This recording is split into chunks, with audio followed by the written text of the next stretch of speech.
programa de hoy, un voraz incendio causa graves daños en la Catedral de Nantes, en Francia. Vaticano impulsa una subasta de la caridad a favor del personal sanitario en Italia. Además, postulador de la causa del padre Michael McGivney reflexiona sobre la antigua figura del abogado del diablo en los procesos de beatificación o canonización. Bienvenidos a su programa EWTN Noticias. Qué gusto que estén con nosotros. Soy Eddie Rodríguez Moreno. Gracias por acompañarnos nuevamente. Soy Silvia Ordóñez. Empezamos el programa con un lamentable suceso, y es que la Catedral de Nantes en Francia sufrió este fin de semana un voraz incendio que ha causado graves daños en las estructuras del templo. Veamos. El pasado fin de semana, la Catedral Gótica de San Pedro y San Pablo de Nantes, al norte de Francia, resultó gravemente dañada por un incendio desatado en el interior de la estructura. Aunque las causas del fuego se desconocen todavía, la Fiscalía francesa no descarta que haya sido intencionado. De hecho, se ha confirmado que el incendio tuvo 3 focos iniciales diferentes, un indicio de que el siniestro no fue fruto de la casualidad y motivo por el cual los hechos se encuentran aún bajo investigación. En ese sentido, fue la rápida actuación de los bomberos la que impidió que el fuego causara daños irreversibles.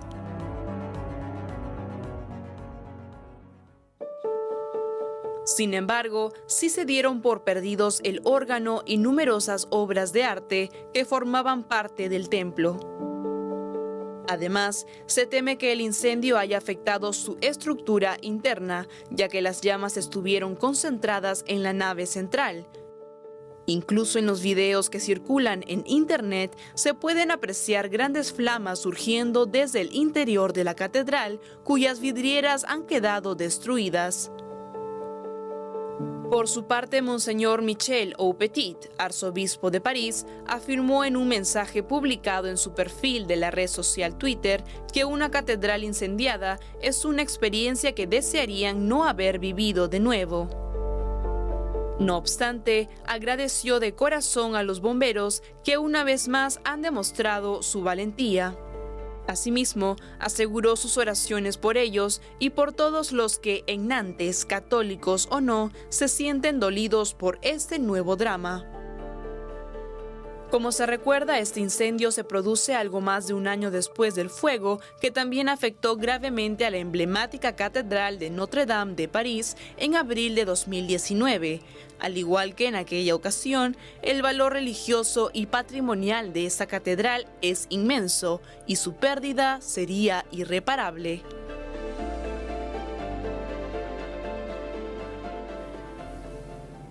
Tres focos independientes para un incendio dan que pensar. Parece casi eufemístico decir pudiera ser causado, pudiera haber dolo en el inicio de este incendio, pero también da que pensar, y es aún más difícil pensarlo, el hecho de que los incendios de iglesias en Francia lamentablemente son demasiado comunes. Maravillas artísticas, incluso como un patrimonio cultural, que solo por eso deberían ser respetadas, han sido dadas a las llamas en números muy alarmantes en los últimos años. Qué lamentable que esta joya de la arquitectura medieval, gótica, se sume a esa lista. Realmente difícil ver estas imágenes de cómo se están quemando semejante patrimonio, como tú dices, histórico, cultural, artístico. Por suerte no se ha perdido ninguna vida humana, pero por supuesto que también duele mucho la pérdida de estas piezas históricas, artísticas y por supuesto para las personas con fe también de su iglesia. Así que esperemos que también se investigue hasta el final las causas de lo que pudo haber provocado o de quién pudo haber provocado este incendio. Vemos que el ataque contra la fe muchas veces coincide con el ataque contra la belleza, como para manifestar el mal, la mala intención que está detrás de él. Por otro lado, la Institución Atlética Vaticana impulsa una subasta de la caridad a favor del personal sanitario en Italia. Veamos. Atlética Vaticana está promoviendo la subasta de la caridad, que hasta ahora ha recaudado casi 80.000 euros, los cuales se destinarán al personal médico y sanitario de 2 hospitales en el norte de Italia, en las zonas más afectadas por el COVID-19. Esta idea surgió tras la cancelación del evento We Run Together, que se iba a llevar a cabo el 21 de mayo del presente año. Al respecto, se dio a conocer que el nombre de dicha iniciativa fue inspirado en el pasaje del Evangelio de San Juan, capítulo 20, versículo 4, el cual describe cuando Pedro y Juan corren juntos. En ese sentido, dicho evento buscaba convocar atletas de todo el mundo y también con habilidades especiales, e iba a ser la primera convocatoria de este tipo. Por otro lado, los organizadores de la subasta explicaron a Así Prensa que decidieron convertir el evento We Run Together en una subasta benéfica que cuenta con el apoyo del Papa Francisco, quien sugirió que el dinero recaudado se destine al personal sanitario de los hospitales más necesitados de Italia, que se han convertido en símbolos de la lucha contra la pandemia que ha golpeado a todo el planeta. Finalmente, se informó que este acto benéfico, que concluirá el 6 de agosto, consiste en que cada semana se presentará una nueva dote de premios que involucran camisetas autografiadas por deportistas reconocidos o incluso una cena en la casa de alguno de ellos.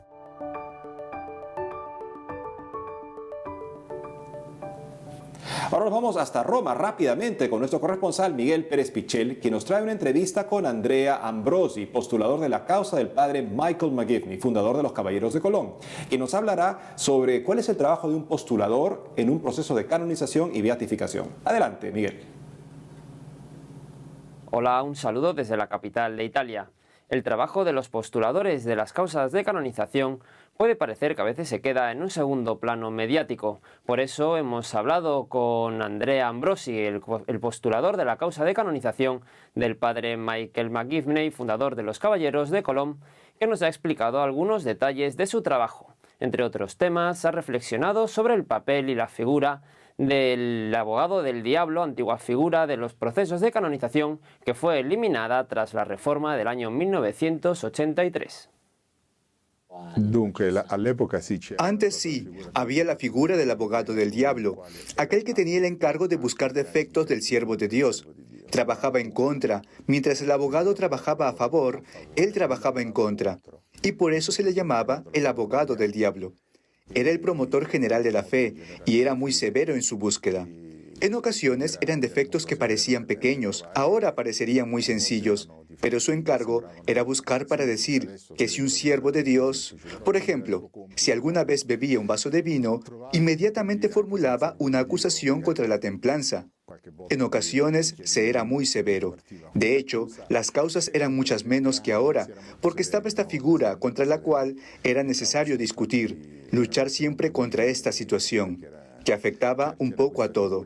Luego, naturalmente, los medios de comunicación masivos y los nuevos sistemas sociales han hecho que, efectivamente, ahora sea todo mucho más rápido. Antes se escribía todo, se imprimía y, en definitiva, todo era muy diferente. Luego, a partir de 1983, cambió todo. Andrea Ambrosi explicó también en la entrevista la función del postulador en la fase diocesana y en la fase romana del proceso de canonización. El diocesano prácticamente debe seguir la instrucción del proceso.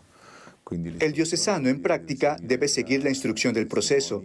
La instrucción consiste en que debe buscar los testigos, aunque sin estar presente en los interrogatorios, porque son secretos, pero debe buscar esos testigos, si es que los hay.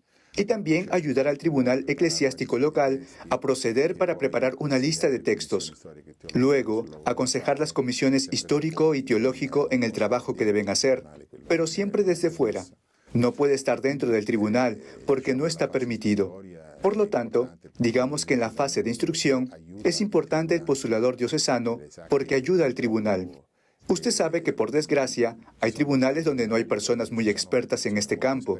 En cambio, por el contrario, cuando llega a Roma, el postulador toma todo este material y continúa con la elaboración de la positio, que la puede hacer él mismo, el postulador mismo.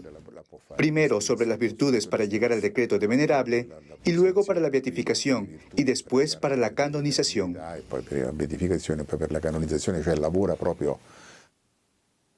Sobre la fase romana del proceso de canonización, Ambrosi explicó la centralidad de la positio. Un positio bien elaborado por el postulador puede ser fundamental para que el proceso llegue a buen puerto.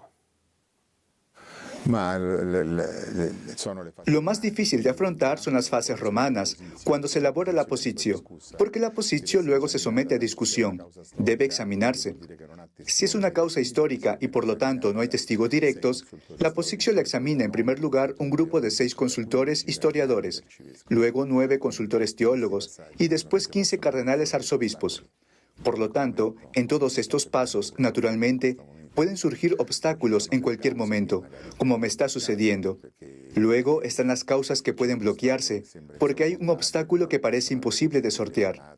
Entonces puede ser depuesta, y entonces es necesario actuar, trabajar con la Congregación para la Doctrina de la Fe, para ver si son obstáculos perentorios, si son obstáculos temporales, y por lo tanto hay muchos pasos diferentes. Decía un cardenal español que el primer requisito del postulador es tener buenas piernas, porque debe caminar de aquí a allá. Porque debe caminar, escuela. Y por el momento esta es toda la información desde Roma. Informó para EWTN Noticias Miguel Pérez Pichel. Gracias, Miguel. El Centro de Psicología Católica Arete realizó hace unos días una conferencia online gratuita sobre estrategias para el bienestar emocional de los adultos mayores durante el aislamiento por la pandemia del coronavirus. Para conocer más detalles al respecto, está conectada con nosotros Alice Bedoya Olaya, psicóloga especializada en adultos mayores, asociada al Centro Arete y especialista que realizó la charla. Alice, bienvenida a EWTN Noticias. Un saludo muy especial para todos los televidentes de EWTN Noticias. Alice, ¿cómo consideras que está afectando a los adultos mayores de esta cuarentena, aislamiento o confinamiento, dependiendo al país, debido al coronavirus en el mundo? Dependiendo de las medidas de bioseguridad que se están implementando en cada país, es posible que en personas mayores se puedan desencadenar mucho más cuadros ansiosos o depresivos o tensión emocional y estrés, a raíz de la dificultad que pueden presentar para trasladarse a otros lugares, las medidas de cuidado, de protección en cuanto a su salud, pero también en cuanto a la dificultad de poder ver presencialmente a familiares o poder asistir a espacios o lugares en los cuales asistían antes del aislamiento preventivo. Entonces, desde allí es posible que se puedan presentar diferentes dificultades emocionales en personas mayores y por eso es necesario encontrar, dependiendo de la realidad de cada uno, estrategias o herramientas que le permitan afrontar o vivir mejor este tiempo. En este sentido, ¿cómo crees que debería ser el acompañamiento de los familiares a los adultos mayores en el contexto de la pandemia?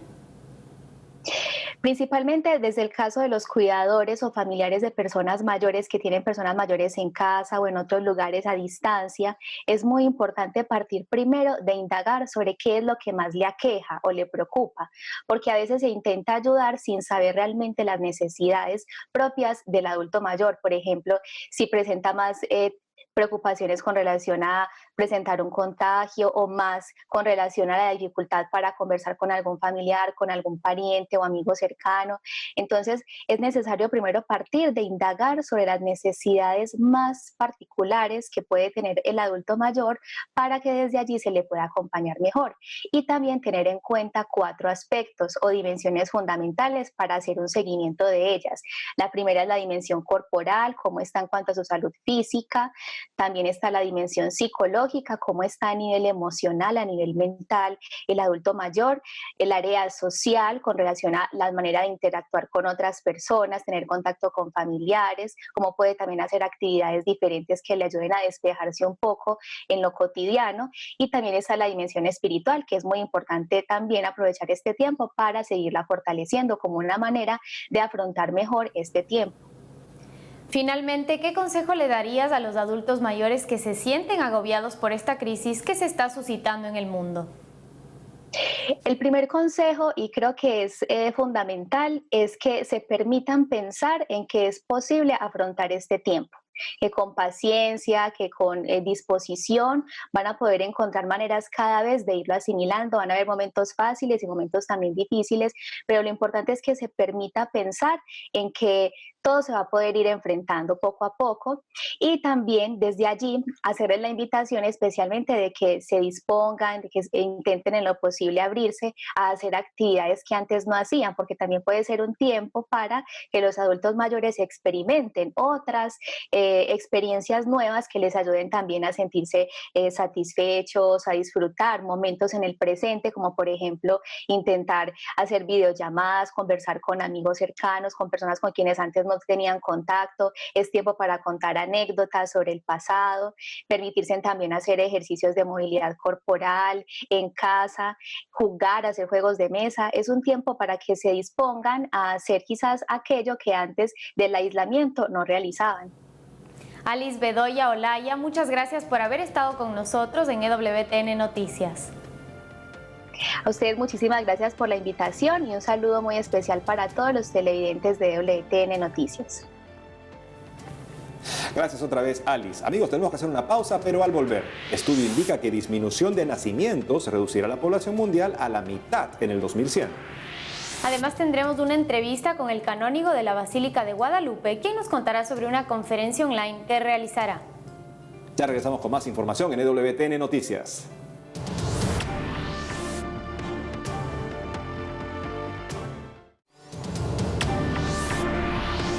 Ahora les contamos que un nuevo estudio realizado por una importante revista británica indica que la disminución de nacimientos reducirá la población mundial a la mitad en el 2100. Veamos.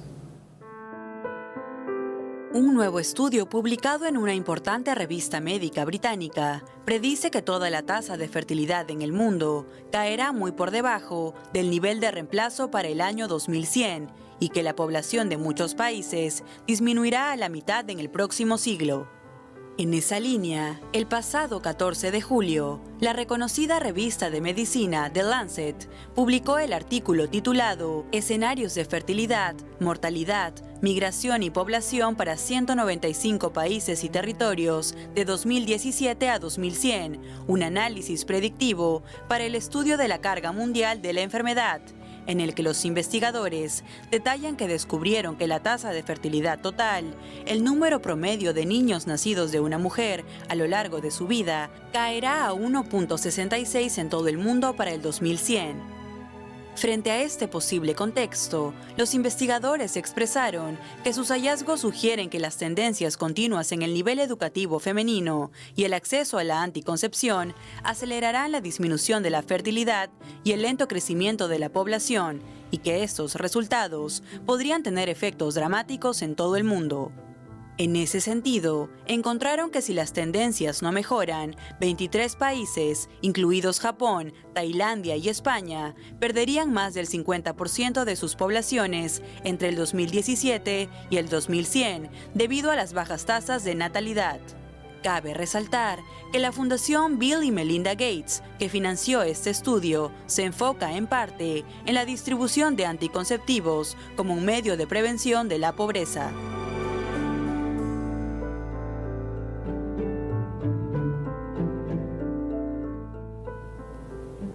En otras noticias les contamos que el padre Eduardo Chávez, canónigo de la Basílica de Guadalupe y uno de los principales expertos en el mundo sobre la aparición de la Virgen de Guadalupe, dará una conferencia este 29 de julio respecto a la clave de la inculturación guadalupana. Para conversar más a profundidad sobre este tema estamos conectados con el mismo padre Chávez, a quien le damos la bienvenida a EWTN Noticias. Un gusto, padre.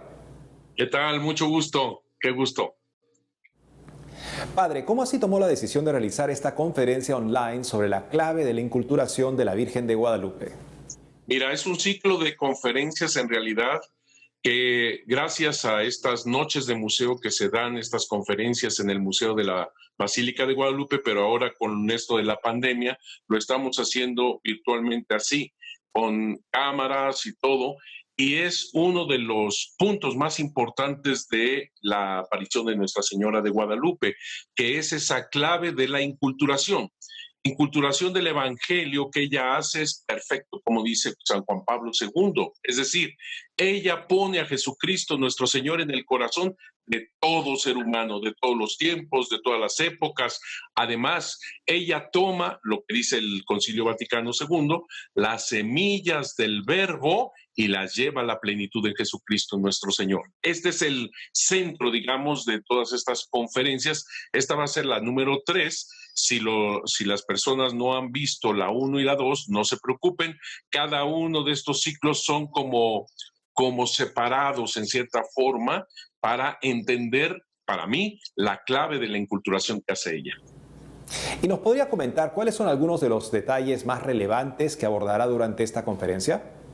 Sí, es que precisamente cuando ella llega del 9 al 12 de diciembre de 1531, yo me puse a pensar, ¿por qué no otra fecha? ¿Por qué no otro tiempo? ¿Por qué en otro, es más, por qué no en otro lugar incluso? Y precisamente por eso vamos viendo a través de las fuentes históricas y de su convergencia la perfección en toda esta inculturación del evangelio que hace ella. Es muy importante el lugar, el Cerro del Tepeyac. Es muy importante el momento que es en 1531, que se está con un calendario, los europeos por supuesto, un calendario que nosotros llamábamos juliano, equivocado por 10 días. Ella se aparece en el solsticio de invierno de ese año de 1531 y ahí vamos comenzando a entender por qué ella, y yo lo voy a decir mejor, por qué Jesús, quien viene en su inmaculado vientre, viene con su Santísima Madre exactamente en ese momento y en ese lugar. Vamos a conocer que esto es algo realmente maravilloso, es prácticamente un descubrimiento, yo diría, en esto de la Virgen de Guadalupe, el más importante, por eso le llamo la clave de la inculturación guadalupana, es que no se lo pueden perder. Finalmente, Padre, en un mundo en el que muchos han perdido esa devoción y amor a la Virgen María, ¿cómo podemos impulsar esa veneración a nuestra Madre en los hermanos? Yo creo que todo ser humano es atraído por la verdad. Y cuando se encuentra la verdad, ese ser humano palpita en su corazón con esa verdad que le llena el anhelo de vida, como tenían los indígenas aquí cuando llega ella, pero también los europeos. Hay buenos españoles, por ejemplo, los misioneros, entre ellos el obispo de México, Fray Juan de Zumárraga, a quien la Virgen de Guadalupe le pide que sea él la autoridad para que se construya esta casita sagrada que tanto desea, y se lo pide a un laico humilde, sencillo, como es Juan Diego, que vaya como mensajero, como intercesor. Cuando se encuentra uno con la verdad, esta verdad que nos trae Dios a través de la Virgen de Guadalupe, la atracción es completa, es total, porque siempre estamos buscando esa verdad desde lo profundo del corazón. Te quiero decir, incluso cuando las personas desgraciadamente abren puertas falsas como el suicidio, que ahora por esta pandemia se da, cuando en esta situación uno comienza a preguntarse, bueno, ¿qué es lo que está pasando? ¿Qué está sucediendo? ¿Por qué el mundo está así en este momento? Que todos estamos temblando de miedo, etcétera, etcétera. Un virus te puede matar. Es el momento fuerte de encontrar la verdad de Dios que supera todo eso. Ese Señor que nos ama tanto a través de la Virgen de Guadalupe. Esto es lo más importante para atraer a todos hacia la verdad de un Dios que te ama más de lo que tú te imaginas. Padre Eduardo Chávez, muchas gracias por habernos acompañado hoy en EWTN Noticias y por favor, para aquellas personas interesadas de participar en esta conferencia, ¿dónde se pueden inscribir? Se pueden meter directamente a la página de la Basílica de Guadalupe, todo completo y con minúsculas.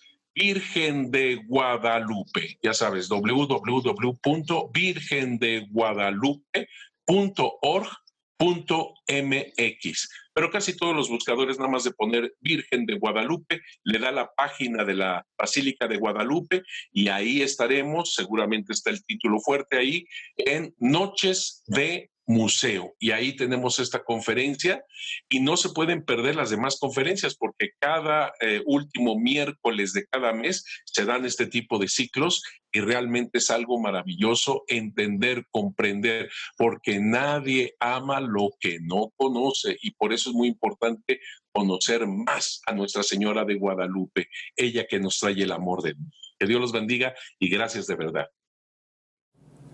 Gracias nuevamente, Padre. Por otro lado, les contamos que la Arquidiócesis de Guayaquil anunció la aprobación de su protocolo para la reanudación de la celebración de las misas con presencia de fieles. Veamos.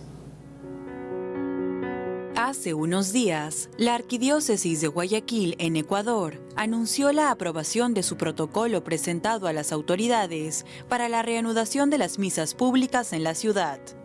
A través de un comunicado, el arzobispado expresó que el Comité de Operaciones de Emergencia Cantonal, institución encargada de atender casos de emergencias y desastres en la ciudad, aceptó la actualización de las reglas para la reanudación de las celebraciones eucarísticas con presencia de fieles. No obstante, indicó que las catequesis familiares aún se realizarán de manera virtual para así evitar las conglomeraciones de adultos y jóvenes. Por otro lado, presentó algunas nuevas medidas que se suman a las ya aprobadas por las autoridades locales para la celebración de bautismos, matrimonios y exequias, estableciéndose un tiempo límite de 40 minutos para que los feligreses permanezcan en las iglesias durante estos ritos. Finalmente, la Arquidiócesis de Guayaquil destacó que las parroquias han seguido un estricto control de los procesos de bioseguridad para poder ser reabiertas, como la toma de temperatura corporal, desinfección de manos, prohibición de acercarse a las imágenes religiosas y la omisión del rito de la paz. Cabe recordar que desde el 20 de mayo de este año, las iglesias en Guayaquil han estado abiertas, pero solamente para la oración y el culto personal.